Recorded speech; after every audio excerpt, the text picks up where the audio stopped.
Are you the patient? My daughter, she's not breathing. She's not breathing. No. She's not breathing at all. Ow! God.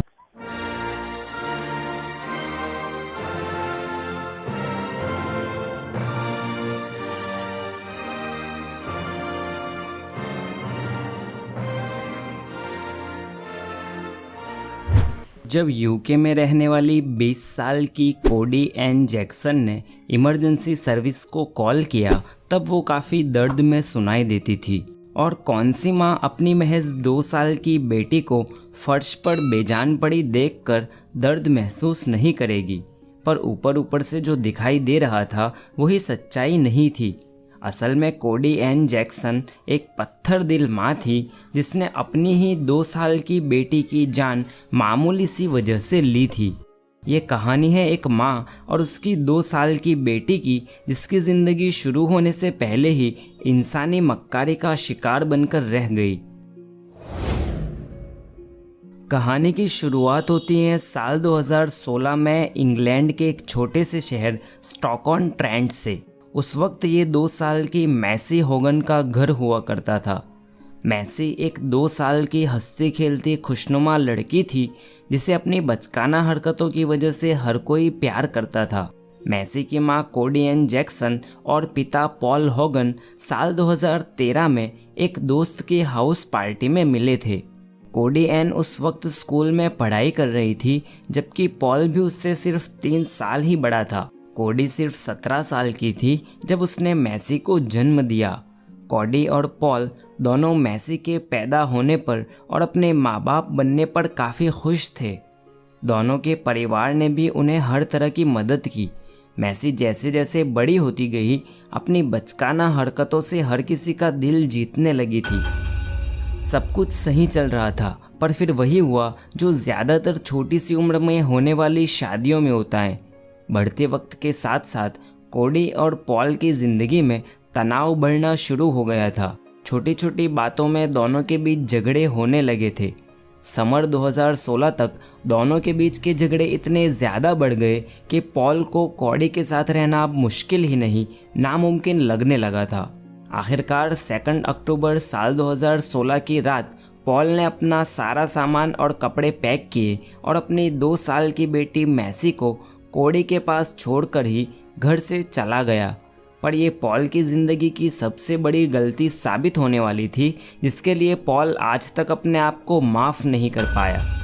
Paul का घर छोड़कर चले जाना कोडी से कतई बर्दाश्त नहीं हुआ। उसे लगने लगा कि पॉल ने उसे धोखा दिया है और वो उसके लायक नहीं है। पॉल के घर छोड़ के जाने के 1 हफ्ते बाद स्टैनफोर्ड इमरजेंसी सर्विस को ये कॉल आया। Are you the patient? My daughter, she's not breathing. She's not breathing. No. She's not breathing at all. No. What's the address of the emergency, please?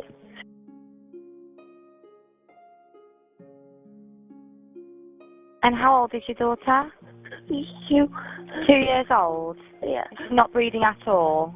No. Okay, help is being arranged. You need to stay on the telephone with me and listen very carefully. I'm going to tell you what to do to help, okay? I need you to lie flat on her back on the floor. Can you do that for me now? Ow!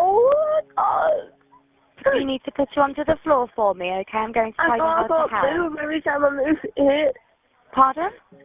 Every time I move, it hurts. Right, but we need to help your daughter if she's not breathing. You need to lie her flat on her back on the floor for me, please. कोडी के call के तुरंत बाद police की एक team अपने साथ paramedics की टीम को लेकर कोडी के घर तक पहुंच गई। पहले पुलिस ने कोडी के दरवाजे पर दस्तक लगाई पर कई देर तक इंतज़ार करने के बाद भी किसी ने दरवाज़ा नहीं खोला। पुलिस ने जब दरवाज़ा तोड़ने की कोशिश की तो उसमें भी कोई कामयाबी नहीं मिली। आखिरकार पैरामेडिक्स टीम ने गैस सिलेंडर से दरवाजे का शीशा तोड़ा और पुलिस की टीम कोडी के घर के अंदर दाखिल हो पाई।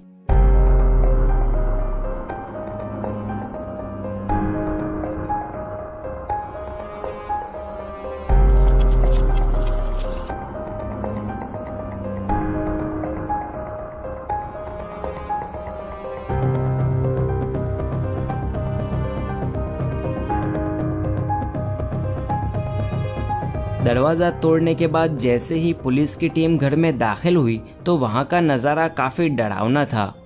दरवाजे के पास ही 2 साल की मैसी की लाश पड़ी हुई थी।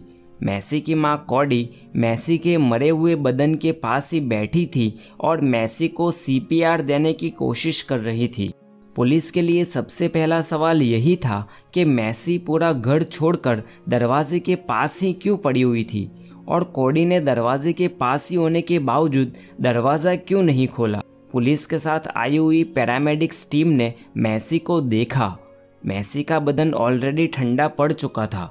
उसके चेहरे और आंखों में से खून निकल के जम चुका था। ऐसा मालूम हो रहा था कि जैसे मैसी की मौत हुए एक अरसा बीत चुका था। इसके बावजूद भी कॉडी मैसी को CPR देने की कोशिश कर रही थी। पैरामेडिक्स की टीम ने मैसी को ऑन द स्पॉट मृत घोषित कर दिया और मैसी की डेड बॉडी को ऑटोप्सी के लिए हॉस्पिटल भेज दिया गया। कॉडी के बयान के मुताबिक 10 अक्टूबर के दिन जब वो नींद से उठी तभी उसने देखा कि उसकी बेटी मैसी 2 पिलो के बीच में दबी हुई थी। उसने जब मैसी को करीब जाकर देखा तो मैसी सांस नहीं ले रही थी। जब उसे मैसी के घाव के बारे में पूछा गया तो उसने बताया कि जब वो उठी तभी उसने घाव को देखे। इसके बाद कॉडी ने मैसी के पिता पॉल होगन पर इल्ज़ाम लगाते हुए कहा कि पॉल ने ही मैसी की हत्या की है। कॉडी के बयान के आधार पर पुलिस ने तुरंत पॉल को गिरफ्तार कर लिया। पॉल जो कि उस वक्त अपना काम कर रहा था, उसे ये तक नहीं पता था कि पुलिस उसे क्यों गिरफ्तार करने आई हुई है। दरअसल पॉल के छोड़ जाने के बाद कॉडी एक गहरे सदमे में चली गई थी। उसे लगने लगा था कि पॉल उसे छोड़कर किसी और महिला के साथ रहने लगा है और धोखे की ये फीलिंग कॉडी को अंदर से खाए जा रही थी। कॉडी को बार बार आत्महत्या करने के ख्याल आते रहते थे। मैसी का मर्डर करने से कुछ दिन पहले ही कॉडी ने अपने अंकल को ये चिट्ठी लिखी थी। मैं यहाँ बैठे हुए अपनी बेटी को और ख़ुद को मार देने के बारे में सोचती रहती हूँ। मैं ना तो उसे अकेली छोड़ सकती हूँ और ना ही कुछ और कर सकती हूँ। इस दुनिया में अब मेरे और मैसी के लिए कुछ नहीं बचा। 8 अक्टूबर की शाम मैसी की मौत के 2 दिन पहले ही कॉडी ने पॉल को कुछ इस तरह का मैसेज भेजा। Just thought you deserve one last picture and memory of her. Savour the last ever picture, possibly see you in court. इस मैसेज को पढ़ने के बाद किसी को भी यही लगेगा कि कॉडी पॉल के खिलाफ कोर्ट केस करने वाली होगी। कोई ये तो कभी नहीं सोच सकता कि कॉडी सिर्फ अपना खुन्नस निकालने के लिए अपनी खुद की बेटी को मार देगी। पॉल को भी शायद यही लगा और उसने कॉडी के इस मैसेज को इग्नोर किया। कॉडी एन का असल प्लान तो यही था कि वो खुद भी सुसाइड कर लेगी और अपनी बेटी को भी अपने साथ लेके जाएगी। उस दिन कॉडी ने अपनी 2 साल की बेटी को तो मार दिया पर खुद को नहीं मार पाई और अब उसने खुद की बेटी का भी मर्डर कर दिया था। तो कॉडी ने ये सारा खेल रचा जिसमें उसने अपने आप ही अपने शरीर पर कुछ घाव बना लिए। मैसी के बदन पर तो अत्याचार की वजह से घाव पहले से ही मौजूद थे। इतना कुछ करने के बाद कॉडी ने रोने का ड्रामा करते हुए इमरजेंसी नंबर पर कॉल किया। पुलिस के आने पर मैसी को CPR देने का नाटक किया और सारा इल्ज़ाम पॉल के सिर पर डाल दिया। अपने प्राइमरी इन्वेस्टिगेशन के बाद पुलिस ने पॉल को रिहा किया और कॉडी को अरेस्ट किया। पॉल ने भी कॉडी के बिहेवियर को लेकर कॉडी के खिलाफ गवाही दी।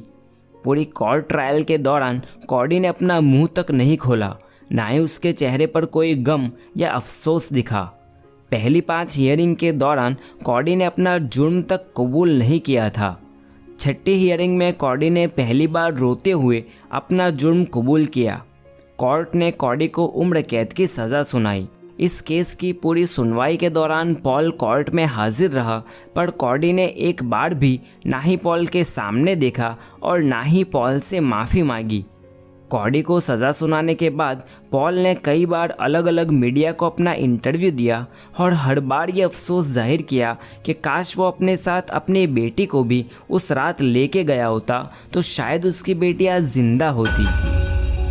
तो ये थी मैसी होगन मर्डर केस की पूरी कहानी उम्मीद करता हूँ आप लोगों को ये वीडियो पसंद आया होगा। अगर वीडियो अच्छा लगा तो लाइक कीजिए और अपनी राय कमेंट करके ज़रूर बताएं। साथ ही आप जेम्स बल्जर के मर्डर वाला ये वीडियो भी देख सकते हैं, जिसे 2 छोटे लड़कों ने बड़ी ही बेरहमी से मार दिया था।